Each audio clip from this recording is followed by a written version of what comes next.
Hello, everyone.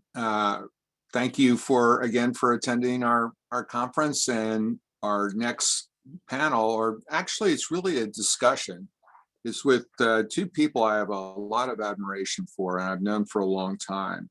And they really are the super experts. Dr. Missy Cummings, she's a professor right here at Duke University in the electrical and computer engineering department. But the most interesting thing about Missy, to me anyway, is she's a former U.S. Navy fighter pilot, and she certainly has her own views, and everything she says to me is super interesting.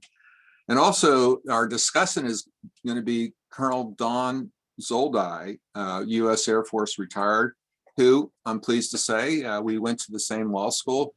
I think people will realize that probably a few years, maybe even decades between when I was there and Don was there. But Don has really become a national leader in the whole area of drones, and especially we're talking domestic drones. She's an adjunct professor at Colorado State University, Pueblo, and she's the founder and CEO of P3 Tech Consulting. And she also now has her own regular podcast. Dawn, it's called Dawn at Drones at Dawn, or do I have that right? I've subscribed, and I recommend that you do as well. And so now I'm going to bow out and lead the discussion to Colonel Zoldi and Dr. Cummings, and strap in, ladies and gentlemen. You're going to have a really interesting discussion. Over to you, Don. Thank you so much, Gerald Dunlap. And as always, it's such a privilege and a pleasure to be here. And your orchestration of this conference and the timing of all the different panels is really impeccable, because as you think about the last panel about cyber, and you think about drones, and I'm going to use that term today instead of unmanned aerial vehicles or remotely piloted aircraft systems, so many different words. We're just going to refer to them as drones to keep it simple. They are truly cyber-centric pieces of equipment. And that really dovetails perfectly into the last conversation, because when you think about vulnerabilities, usages, it definitely dovetails into the last panel and what they were talking about. So Dr. Cummings, let's just jump right in. We had also earlier in the week an AI panel as well. Folks may not have dialed into all of it, so let's start with level setting the audience with just some terminology. And you've written extensively about autonomy, autonomous drones, automated systems, and artificial intelligence. So let's start with defining the terms automated versus autonomous. Yeah, so this is a great question, and there's a lot of confusion both in the DoD and the civilian world about what is or is not AI. So drones are actually more automated than they are autonomous. And what does that mean? It means that there is deterministic rules-based software inside the system. You tell it, I want to go to this set of GPS coordinates, and it flies there. It's not binary. Automation is over here, and full autonomy killer robots is over here, where these killer robots make their own choices all the time, right? So drones, how do you transition from here, from full automation to full autonomy? And that's putting in non-deterministic software code that is basically making guesses, which is kind of actually how humans, when we go through our day, we don't have perfect knowledge about the world. We actually make some guesses. Most of the time we're right, sometimes we're wrong. So those of you, and I'm sure there are a few out there in the audience, if you drive a Tesla, you've actually got AI. That is real bona fide AI in the world. There's only tiny bits of AI they're really not in commercial drones, maybe a little bit in military drones. And really that comes at the PED level, the processing, exploitation, and dissemination. And even that's maybe, it's a longer discussion. I was just recently fired from the Defense Innovation Board. I love it. We were all fired. Kill them all, let God sort it out. So, but I was running the testing and evaluation study through the DIB. And one of the problems that this country has is it's not just military, but also commercial, is that we can't actually define AI from a technical point of view. So we don't actually know if we have any AI in our systems. Well, that's frightening. And, words matter, right? And there's a lot of attorneys on this net. In fact, a lot of attorneys that I know. So it's like a homecoming right now. So you use the term, AI in conjunction with autonomy. And if we can be clear about the connection there, because I don't know that it's obvious to everybody. So if you could help us understand that a little bit. Yeah, another great question. So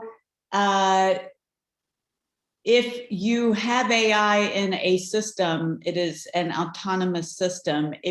But you can have an autonomous system that does not have AI. So AI is not a necessary and sufficient condition to be an autonomous system.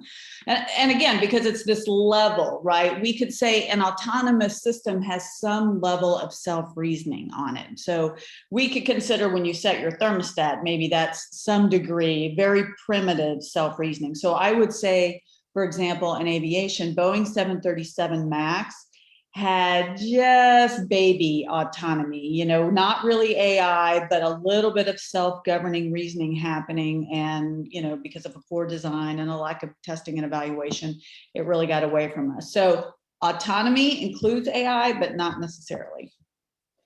Okay, great. I'm getting distracted also by the Q&A in the chat. So gotta love the virtual environment. It's really interesting. Okay, so you mentioned, let's talk specifics now. Can you give us an example in the military of a defensive autonomous system? Is there one?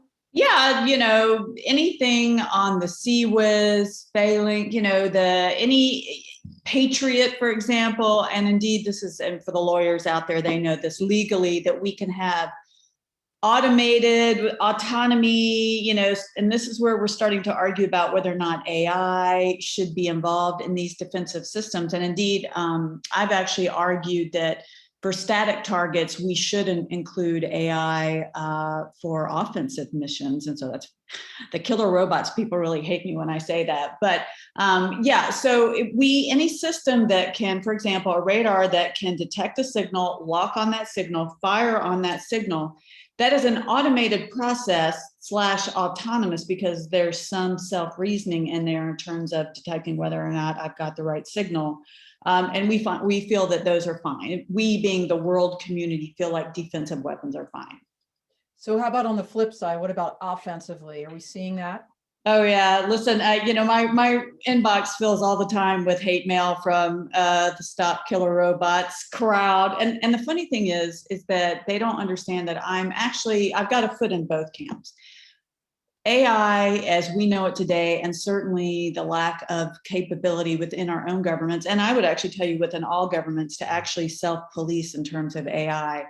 There is no way in heck that we should have any kind of real AI. And by real AI, I mean, if it's on your Tesla, it should not be in a weapon systems. Oh my God, like I read a quote from a Missile Defense Agency general the other day. It's like, we're gonna put AI in missile defense. Oh no, we're not. We are not, because it's so untested. There are so many problems for dynamic AI. But this is where the AI and static weapons. And so what I mean by that is, it is very possible today, and certainly we could argue that the Tomahawk missile is an early case of this, where if we have enough imagery of a building and we're quite sure, very, very high probability that it is a building and it is the building that we want, we should let AI go after it. Because having been a former fighter pilot, I have seen many, many times, I'm so glad that I have no kills in my book, because if I did, it's very likely I could have had a friendly fire kill, because this happens quite often, that it's human vision, stress of combat, trying to see the target. Is that my building? It looks like my building. I'm looking at a corner of the building from a camera 35,000 feet up. I got to make a guess. And sometimes that guess is wrong. And for static targets, AI today, I think, is better than humans. Well, you've touched on a couple of things, and I want to backtrack. You've used the term reasoning in connection with AI. So can you explain to us how drones, autonomous or drones with artificial intelligence, how do they think?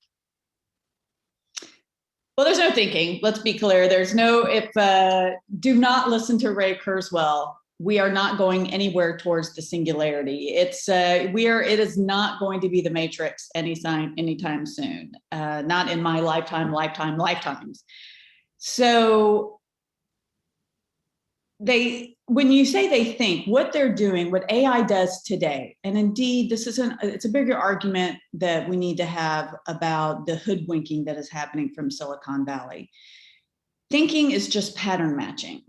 So and I would recommend everyone, in fact, when we're done, I'll put a paper of mine, a link to a paper that kind of explains it. So the way that, for example, computer vision works is it looks at edges. So if I'm looking at you on the camera, I see your hair, and it would draw edges around your hair, edges around your face, edges around your mouth and eyes. And we might do some kind of weird triangulation between your eyes and your nose.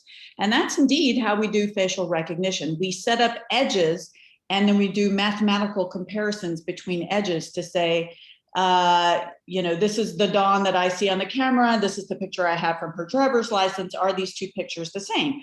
Indeed, there's a lot of, that's why if you cut your hair, or sometimes if you change, you wear a scarf or maybe put some glasses on, sometimes facial recognition can work. But as you start to obscure these edges, there you go.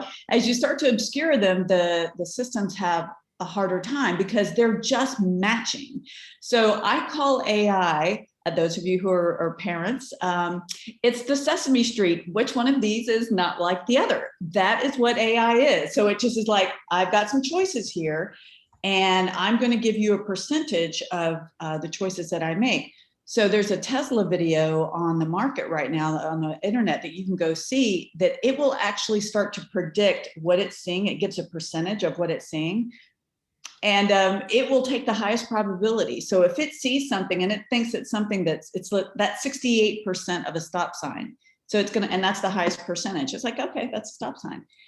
So I'm not sure where we started agreeing that 68% probability was good enough, right? And I think that that's what the real discussion needs to happen, not just in the commercial world with Tesla, but also with military systems. How do we come together to agree that if there's a probabilistic prediction for what something is or what some pattern is, how did we agree that some threshold was good enough? Yeah, that's really interesting. Not to make this a commercial for Tesla, but I have one and I love it. So there's a lot of benefits, right, to autonomous systems. Can you tell us what some of those benefits are? I mean, you alluded to it earlier, this idea of in the fog and friction of war, when you were a pilot and you had to make a targeting decision, there's a lot of things that go into play. What are the benefits of having an autonomous system to do something like that? And I'm going to speak today pretty much for military systems because they are unique as compared to commercial systems. So I think that the best use of AI actually for the military today is in logistics planning. So this is non-real-time uses where you can go through massive stacks of data, if you will, or even through all the drone footage, the Predator, Reaper footage that we have over the years. There's a lot of data and intelligence that we can gather. And the one thing about AI is because it's rife with so many problems, oftentimes these post hoc uses of AI where you're taking your time to look at the data and looking at the assumptions and seeing where you may or may not have problems, you really can see new patterns in data that you would not have seen before. But I don't think people understand how subjective AI is. And I've recently published a paper on this that shows you where all the points of subjectivity are. In no way, shape, or form is artificial intelligence in the form of deep learning is highly subjective. And this, again, hoodwinking by Silicon Valley, they don't really want you to know that because they want, it's like Yoda, the math is speaking, the computer is speaking, so we must believe it. So yeah, I don't think that this goes back to whether or not their systems are thinking. They're not thinking, they're just executing code. And the question is, how much uncertainty is around the prediction of whether it's a pattern in logistics timeframe, for example, or whether it's a computer vision. Now, but then you're saying, well, I did say that it would be really good use to use AI for static targets. And that is because in the cases that we can drive uncertainty down very low, then AI is going to be excellent. And indeed, I am a futurist. If I look at my crystal ball 300 years, is it possible that war would be better with AI in dynamic situations? I would tell you it is possible if we could drive down the uncertainty. But for now, the best uses of AI or autonomy are in those cases where uncertainty is low. Well, it's interesting you say that. On the commercial side, just to switch gears for a second, and maybe it's not even so much commercial because it was a public service search and rescue mission. They're using drones right now with AI that they can program in. This one woman, for example, in Colorado, unfortunately fell off a 14er. Initially, it was a search and rescue mission, and they knew she had a red backpack. So they programmed, right, the AI in the software in the drone to look for red in a pretty large area. They actually found her. Unfortunately, she did not survive, so it became a recovery mission. But I think that's one amazing way. Was it dynamic? Was it static? Probably static because she wasn't moving. I mean, nature moves. But I think that was a perfect example of using AI and drones for good and in a positive way on the commercial side. And you could see where on the military side that could also translate. On the flip side, let's talk about, you alluded to this, but just a little more detail. What are the limitations? You're saying static situations are much better because of this kind of framing that the AI capabilities have. Anything beyond that would be more difficult. What other limitations are you thinking for AI, specifically for drones?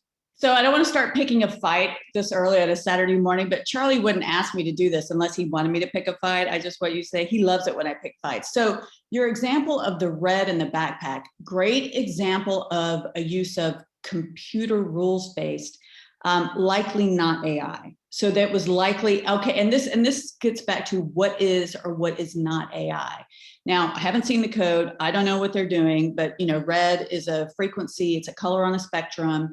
It's very likely that it was just basic signal processing where that they were looking for a signal in the world. And that's just great engineering. Oftentimes, though, people, because companies know that AI is hot right now in terms of marketing and getting contracts, and by the way, it's not your fault that you think it's AI. It's the company's fault because they probably said that in an article. We just used our greatest AI, and what they did was that they just used a camera with an RGB filter, and they just filtered on red, right? I mean, we do this as a professor. We cheat all the time. We take little shortcuts when we can't get our demonstrations to work.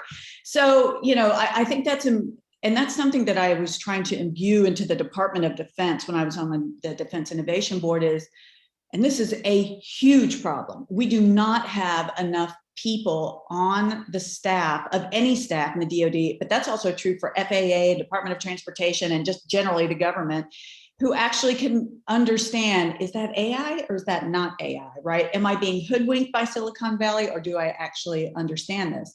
And speaking to your point about the problems, look, the number one problem with AI, particularly AI based on any kind of deep learning neural nets, is that it's incredibly brittle, Your Tesla, Dawn, if it sees a stop sign in a bright, shiny day, it sees a stop sign. If it sees a stop sign with a ½ inch of snow on it, it doesn't see a stop sign anymore. Teslas cannot see a stop sign partially occluded by branches. It has to be perfect conditions, the conditions under which it was trained for it to see what it needs to see to be safe and effective. That is why full self-driving is not really full self-driving. And then you can extrapolate that to the military condition. No mission I ever flew actually was either as briefed or as trained. And everyone out there who's like, I know what she's talking about. And why is that? Because things go wrong. People make mistakes, machines break down, the enemy doesn't act like you trained that they were going to act. And so this is actually why our use of AI in military systems, particularly those that are dynamic, where things are changing, it's rife with problems. And I really am concerned that the Department of Defense cannot either field a system that is actually real AI, much less test a system with real AI. There was recently a case where DARPA got together with a group of people and sponsored this AI project called AlphaDog Flight Trials. And they made a big deal that the AI beat the human pilot. 1v1 dogfight, AI wins. And if you actually read the real story, it's embarrassing. It's like kids' baby AI. And they had to do so many tricks and workarounds. And by the way, this was all in VR goggles in some off-the-shelf game, not in a real simulator, certainly not real aircraft, which I had to tell you, there's no way that's going to work if they put it in real aircraft. And I actually felt I was really angry by DARPA. I mean, first of all, this is DARPA. It's supposed to be our cutting edge defense agency showing us just how awesome we can be in the future. They're having to do so many tricks and so many obvious baby tricks. My students could have probably programmed that over the weekend, and God knows how many millions of dollars it took. And I felt it really handed the Chinese a real nice present, because now they're showing the rest of the world just how not capable we really are. And so I think that our lack of prowess with government people understanding what is or is not AI is starting to really hurt this country. Wow, you just raised so many things. So first of all, I'm a trained advocate and attorney, so I got to do a little bit rebuttal. Number one, I'm never going to argue with an engineer about engineering. Okay, just so let's get that clear up front. And that's why I'm asking you the questions and using air quotes when I say robot thinking. Number two, I never push the button on my Tesla that says auto drive for all the exact reasons that you just said. I'll be driving and it'll start screaming at me like somehow I'm too close to another vehicle when I'm not. So I really appreciate how imperfect autonomy and autonomous vehicles, and certainly that translates, as you said, to the military and to drones. And to the third point, I really want to kind of talk about the next level and this assumption, because it is imperfect. We always talk about humans in the loop, humans on the loop, or in your article, what you refer to this kind of ever elusive definition of meaningful human control. So can you talk to us a little bit about, number one, what that even is? Number two, your concerns about the elusive definition, if you will. So one day when we can all go drinking at happy hour after one of Charlie's Lens conferences, I can tell you some hilarious tales about what it's like to work at the United Nations and the Red Cross and the whole crowd that is so anxious to ban lethal autonomous weapons, right? Let's just leave it to say that I think that the entire lethal autonomous weapons ban movement is truly based on people's personal egos and their desire to get a Nobel Peace Prize. Okay, so we'll move that off the table. And then to say that, now I've lost track of the question we were talking about. It was about meaningful human control. Oh, right, meaningful human control. Right. Drones are gonna take over the world. Yes. And so that whole crowd, they've been trying to push meaningful human control. That is their shtick. They're like, we should ban all of these weapons because they've got to have meaningful human control. So I've written an article and I'll put it in a link about this. There is no such thing as meaningful human control when we're talking about humans at the tip of the spear trying to drop bombs or shoot guns or rockets or whatever from an aircraft. So I used to do that, right? So I know what that job is. Being at the tip of the spear means that you are bringing with you all human frailties. The fact that fatigue, but forget about going to the bathroom and being hungry and being able to concentrate, and the speed, the drug speed that the flight surgeons are putting you on so that you can actually continue to do the mission. I mean, that's not meaningful human control. That is not, we don't want to bring in all the human subjectivities and errors that we make by pushing our human physical condition. So this idea that we must, and it's actually kind of sweet if you think about it. It's some kind of weird pact, I guess, between warriors, that only warriors will kill warriors, right? That somehow it's all some kind of samurai, Kill Bill Volume 1 and 2. If you've seen those movies, it's like, we're not ever going to use guns. We're only going to use swords to kill each other. And there's just some kind of mutually agreed upon pact. So it's weird where they're coming from, but the reality is that humans, masters cannot be masters of this kind of technology in the field under those conditions. I think a better backing that, bringing it back into the development cycle, what you really need is to shift the burden from the operator who is under high stress, has been given an order. That's the other thing. It's like, if you're told to take out a building and you're shown a picture of that building and you bomb that building, you did your job, and it turns out it was the Chinese embassy. Whose fault was that? I mean, the pilot did what they were supposed to do. So I think we need to think about meaningful human certification. And this goes back to, we've got to understand that how to shift the burden back to both industry and the government acceptance testing facilities to say, how are we going to agree that this weapon is going to work within the operational domain that we've specified, and only that operational domain, right?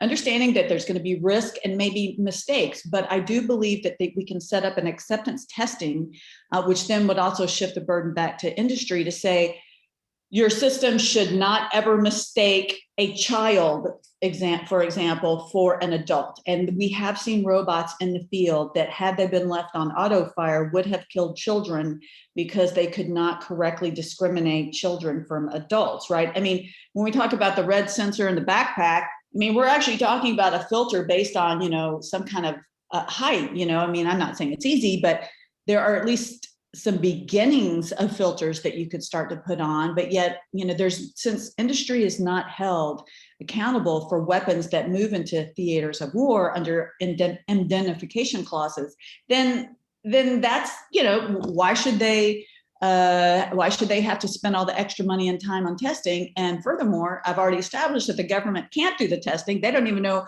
how to define AI, much less define the test that it would take to accept that. So now we've got the perfect storm of companies that are not motivated to develop safe enough technology, and sets of government agencies that have no idea what they're doing. And so then it is very possible that we're going to get what I call incompetent AI. I'm not worried at all about killer robots. What I am worried about are incompetent killer robots. Wow. Okay. So you raised this issue of public-private partnerships that we heard in the last session as well. There are some people that believe the commercial drone industry, as an example, has nothing to do with national security.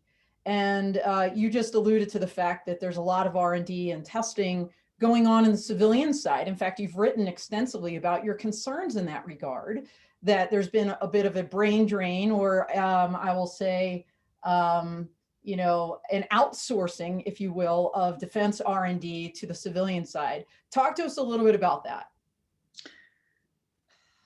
Yeah, so it's a heavy sigh, because I recently got into an argument with Paul Shari. Many of you know him about this. So many years ago, I started on my tilting at windmill, the tilting at the government has not enough qualified people. This is probably about 2013, as I was just finishing up. I did a sabbatical at the Office of Naval Research running a robotic helicopter program. So that's when I started my tirade of, we do not have enough educated people who are working in and around the defense industry. then lots of people heard me. And in fact, I've worked very closely with Eric Schmidt and other people. And now there's been a big move for the FANG companies, the Silicon Valley companies, to start working more with the government. So that's great. I feel like I was one of many people helped pushing, to get Silicon Valley kind of merged in with the Department of Defense. So, but now we still have a huge problem. That's only addressed one little piece of it. We still have a huge problem in that I don't think that there are enough qualified people in regular defense companies, Boeing, Lockheed Martin, for example. Not that there's none, but there's just not enough. But even more critical, this merging of Silicon Valley with the Department of Defense has now created a huge conflict of interest. So I was just on another panel with a Google employee, and the Google employee was basically telling the federal government that they could build simulators that would solve all their testing problems. So the government would just need to test all their F-35s and F-22s and LCS ships and whatever, all the new ships and planes and whatever, and cyber, by the way. Google had a simulation that could fix it, test it all and tell them where all their problems are. And I'm like, whoa, whoa, whoa. See, and that's what you get. It's like you get this balance beam, right? So now Google wants to sell a product for, $1 billion that's going to do all the simulation to test everything.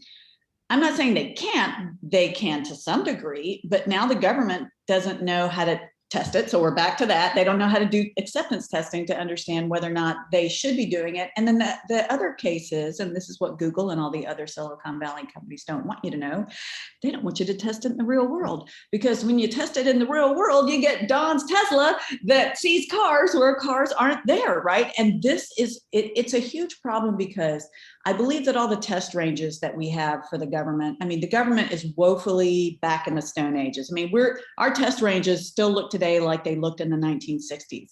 So we need a complete revamping of how we think about testing technology, especially, cyber systems, hello SolarWinds.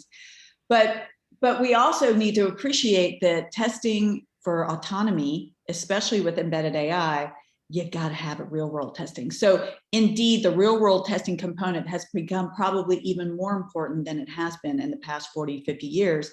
But yet now the government's thinking, oh, Google's got the simulation and it's cheap and it's easy and it's clean and it's going to get us, where we want to go. And then the next thing you know, we're going to be having competent killer robots. And again, by the way, this isn't just the United States. This is the number one problem, I think, around the world. Is there's a lot of overpromising. There are a lot of students. I train students from all cultures, and they're all equally incompetent.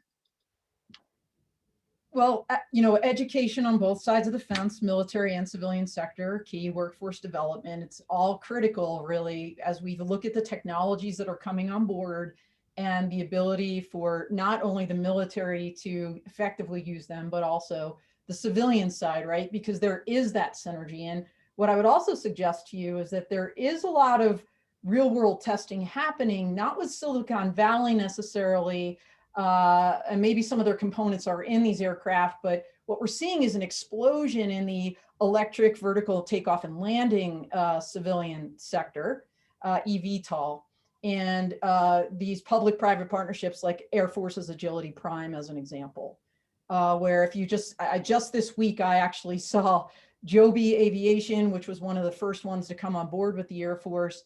They're now valued at about 6.6 billion, and they're with their eVTOL aircraft that they're working on. And Beta is another company in there. The Army has jumped on board. Looks like they're creating the Army Air Services again, Army Air Corps that it evolved into. They have a whole vertical lift initiative with Future Tactical UAS and the Joint Tactical Autonomous Aerial Resupply that they right now are out working with industry to try to get bids on those. So a lot of things happening there, I think, on the R&D side, civilian and military together, which is really interesting. But my question to you is then, what are the national security implications of all this? Like, if we assume that there's not sufficient education on either ends or experience, or we don't have the workforce to do these things, what are the national security implications of this? Yeah, well, I think that's a I've alluded to many along the way. I would say, to me, the biggest national security implication is, it's the most boring one, but it is the most critical one. And that is getting qualified people into the government. I think it is beyond acute. Because then once we got qualified people into the government that can understand this and at least start to flag issues, I'm not saying that you have to be a roboticist from Carnegie Mellon or Stanford to work for the government. Please, they're not going to go. That's the other thing, is we're not creating enough. My students get snapped up, as soon as they're ready to graduate. So like everyone else, Amazon's out there just vacuuming up everyone who can spell autonomous system. So, but people don't want to hear that. What they want to hear is we've got this cool new sexy thing, the new F-35 variant or whatever the new thing is, and that's going to solve all of our problems. But it is a huge national security issue. I would say that the SolarWinds issue is yet another example of this, where a lack of public-private partnership, meaning that the government either could not or would not, was not able to direct that. And I say this because I don't want to give the sense that the government wasn't doing its job. There were actually many people in the government who had warned of the SolarWinds issue prior to it happening. What the problem was, when people started raising the alarm bells, other people who did not want to have to deal with it and go through all the, reviews and inspections and, everything that has to go with that, they just kind of sloughed it off. It's not a real problem. Quit being the, boy who cried wolf, and we've got this. And so to me, that also tells you that the problem is there's a lot of civilians who do actually have their finger on the right pulse for the government, civil servants, but then there's a lot of lack of understanding in the military. And, this goes back to, you bring somebody in for just 2 to 3 years and they rotate and they have a really hard time gaining the expertise that they need. And I will tell you, it is amazing to me how many smart people believe Elon Musk to say, oh yeah, self-driving cars, we're any day now. I'm going to be able to put my car, I'm going to be able to rent my car on Turo and it's going to drive people around. I'm going to make money with my car while I'm not driving it. No, you're not. And it's not even close, and not even in my lifetime.